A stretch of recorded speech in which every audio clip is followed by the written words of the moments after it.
Welcome back, folks. Mac T here, and what powers your drive? And don't forget, if you want to get access to Mac T Ford Edge, can't do it through YouTube. You got to join the Mac T Ford Edge Facebook group. So go there. But we're starting with, what does cold weather do to my car? Of course, it does affect the tires. As you can see, I'm running a Space Age spare on here for the Space Saver, and I had a problem with the tires.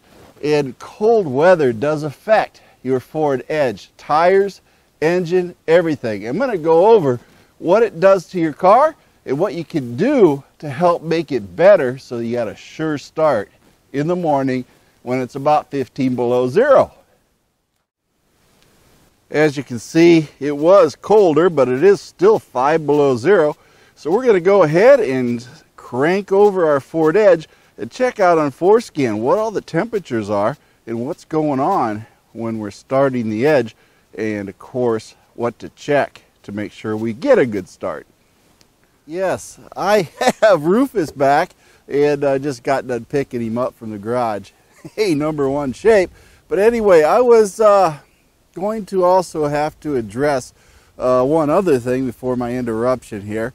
Cold start. When you do a cold start on any car or anything like that, just keep in mind that it's wintertime and we all want warm cars. We got remote starts. Now, remote starts is set to run for what, 10-20 minutes. That's it. Then they shut off.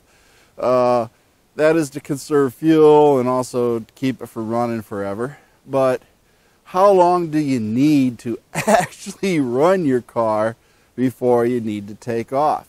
I generally have mine running anywhere from a few minutes to 5 minutes when I leave in the morning, and I scrape the ice off the windows. And sometimes you're forced to let the car run longer. If you have, say, extra snow inside the car, you build up the moisture inside the window, on the windshield, you can't see. You got to let the car warm. So sometimes you can take off as little as a couple minutes, other times 5 minutes. But the whole point that I want to make in all the mornings I leave is you got to gauge it based on whether or not you can see out the window, for one, because you got to generate heat through the engine to defrost those windows. Now, you can speed up the frost through the windshield washer fluid and try to get some of the frost off there. But if it's ice, you got to scrape it off to see and all this other stuff. But going back to engine idle, you're not achieving much, and for another thing, you're burning anywhere from 0.6 to 0.8 of a gallon of gas per hour of idle.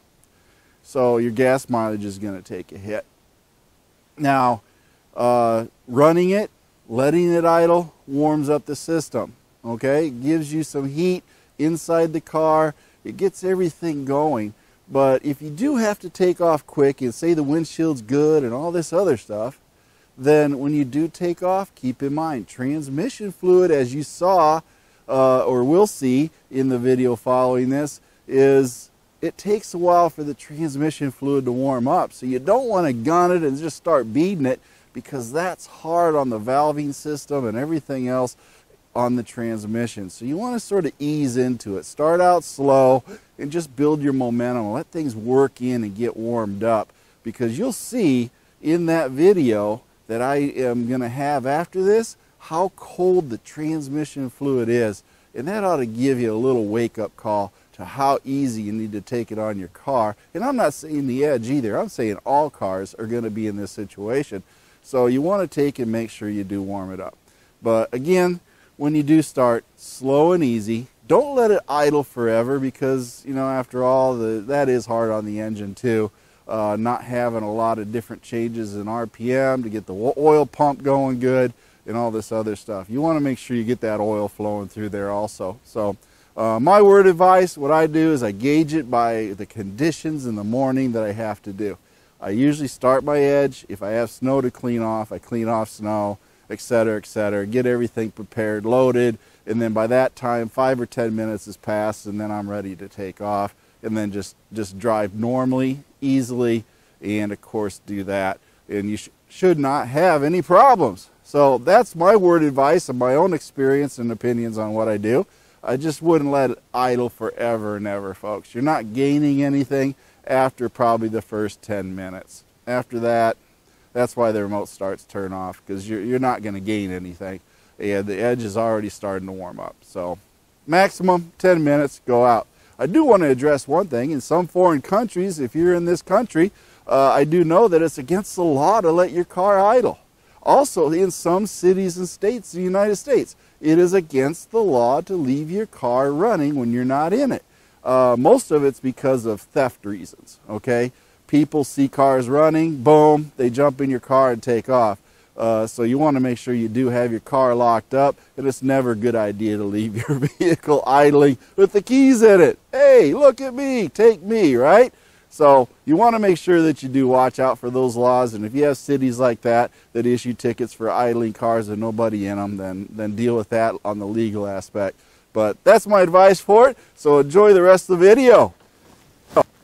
First things first, I thought I'd check the oil because I'm at about 190 hours on this oil. I haven't checked it for a while, so we'll see what the oil level is before we get started.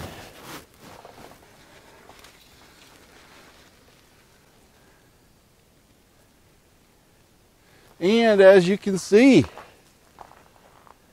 not doing too good. I am a quart low, so we're going to go ahead and do an oil change on this here this weekend and get it done, since it is a quart low, and of course get an oil sample on this. Some of the first things you really need to pay attention to, two things are going to affect your starting process, and that is your battery. And that, by two things, I mean heat and cold. Hot weather destroys batteries, and so does cold weather. So make sure your battery's in good shape. Number one reason you don't have a good start is because your battery is at a point where it needs to be replaced.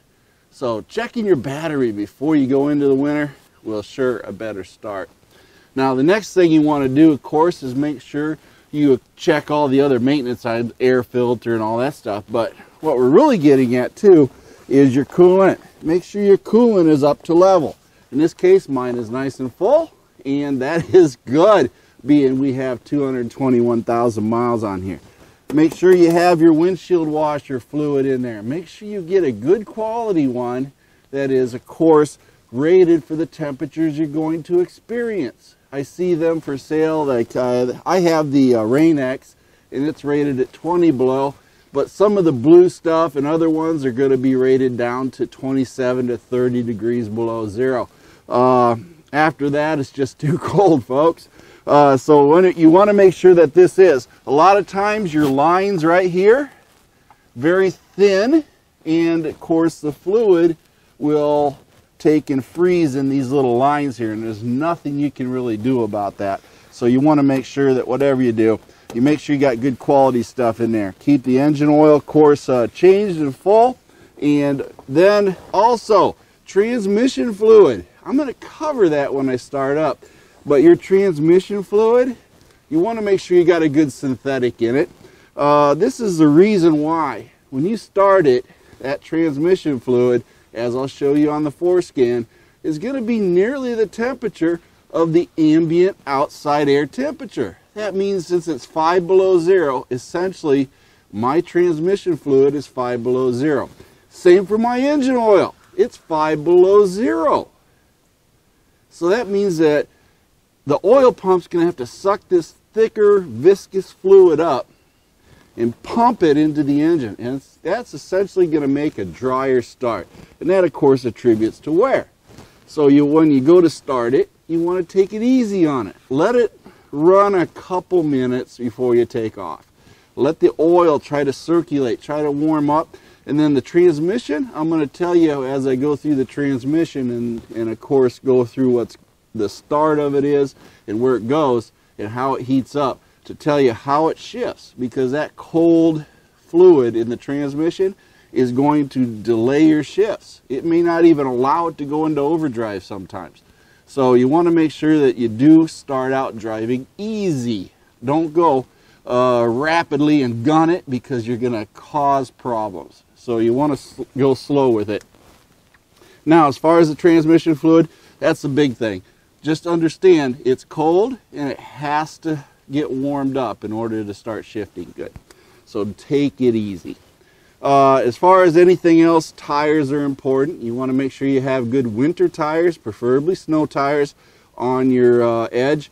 And that includes all-wheel drive. Yes, folks, if you want better traction, do the four-wheel snow tires on your all-wheel drive, and then you'll find that you have a monster in the snow and can get around pretty easy. And the front-wheel drives definitely benefit from 4 snow tires all around also. So we want to go ahead and we're going to start this thing up. Let's listen to her crank over and see what goes on.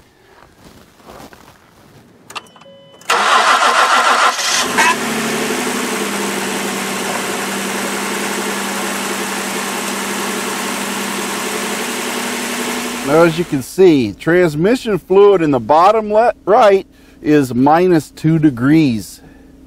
That's pretty cold for your transmission fluid.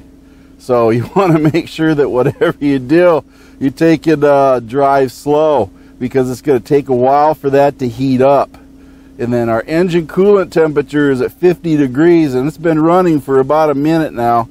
So it's going to take a while for this to warm up and get the fluids in and the oil and everything else warming up in your Ford Edge.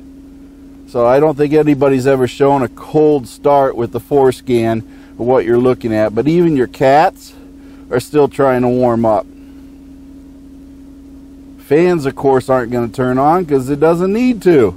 And then look, of course, your amperage that's being put out for your generator, alternator, putting out maximum. That's what you want to see, 1462. The battery's cold, it needs to be charged, so it's putting out 105 amps to help charge that thing up. And then our fuel trims and everything else, when it's cold, you're going to look at those, and it's staying right around 14.7 to 1. But where our long-term and short-term fuel trims are doing pretty good for a really cold start. And again, these are pretty much in what they call a open loop. Nothing's really running too good yet. So it's all warming up, and the transmission fluid, as you can see, is still trying to catch up. I have driven my Ford Edge in temperatures like this for 8 to 10 miles, and the transmission fluid still had not reached 80 degrees. And the thermal bypass valve does not even open until 85 degrees on the transmission cooler. So that ought to tell you what's going on in there. And this transmission fluid does take a long time to warm up. And just keep in mind, this is just warming up just because it's running through the engine and everything else in the transmission for the torque converter spinning. And that's really all we're getting heat from at this point. So this is how cold it is when you go ahead and start your Ford Edge, and what you got to pay attention to. And like I said, I got to change the oil in this beast because it is definitely a quart low, and I need to get that changed. I'm gonna, just because it's a quart low is the reason I'm changing it. I semi-expected it to be low, and this of course is the case. Rather than adding a quart and going the extra few hours that I have to go, which right now is not much, I'm thinking, yeah, I'm at 190 hours on the engine oil, so that's a good enough point.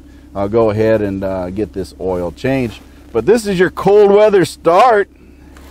Well, folks, this is MACT, and of course, this is our cold weather start. I got to go for a drive here a bit and get things warmed up so I can change this engine oil and get it updated. Got to go out and buy a filter yet and everything else, so I'll talk to y'all later. But keep in mind, this is a cocktail that I did mix up, so I need to get this changed. But that's MACT. Remember, every day's a great day, and of course my feet hit the ground today and I'm having a great day. Don't forget to, of course, subscribe to MACT Ford Edge on this channel, YouTube, and join the Facebook group. And with that being said, Mercy Girl's got a couple of one-liners to toss at you, and then of course the Band of One's going to play some great music for you all to listen to. Have a great day.